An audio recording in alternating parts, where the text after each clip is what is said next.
दिल्ली के तशद्दुद-ज़दा इलाके में चल रहे बुलडोज़र मामले को लेकर कर्नाटक में एसडीपी ने अरविंद कुमार केजरीवाल पर सवाल उठाए। सदाई हिंद उर्दू मैं हूं इम्तियाज़ुल्लाह खान काशफी। उसका बावजूद भी उधर तोड़ फोड़ हो रहा है, तो इसका रोकने का जिम्मेदारी किसका है? आज से चीफ मिनिस्टर ऑफ दिल्ली आप लोग मजलूमों का साथ करना था। दिल्ली राइट्स में भी ऐसा नहीं हुआ। दिल्ली राइट्स का बारे में टाइम में भी यही हुआ। कभी भी माइनॉरिटी के साथ दिल्ली राइट अरविंद केजरीवाल या आम आदमी पार्टी कर नहीं। तो ये डबल स्टैंडर्ड है, ऐसा एक ड्यूअल पॉलिसी है इनका अंदर। लोग इसका इनका पॉलिटिक्स का बारे में समझना है।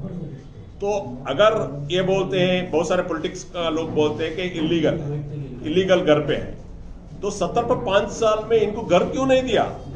अगर गवर्नमेंट का जिम्मेदार एक गरीब को एक घर दे तो वो इलीगल रहने का क्या जरूरत होता है? उनको जॉब दिए तो वो छोटा मोटा दुकान करने का क्या जरूरत होता है? तो इसमें जिम्मेदार किसका है? मैं अरविंद केजरीवाल को पूछना चाहता हूं, आपका जो हुकूमत में आप बहुत सारे डेवलपमेंट का बात करते हैं, तो ये बताओ कर्नाटक में बचा के दिल्ली का अंदर कितने हजारों लोग स्लम में हैं, कितने हजारों लोग बेघर हैं, तो कितने लोगों को आपने हुकूमत में घर दिया? तो ये बताना चाहता हूं। और हम कंडेम करते हैं ऐसी सियासत।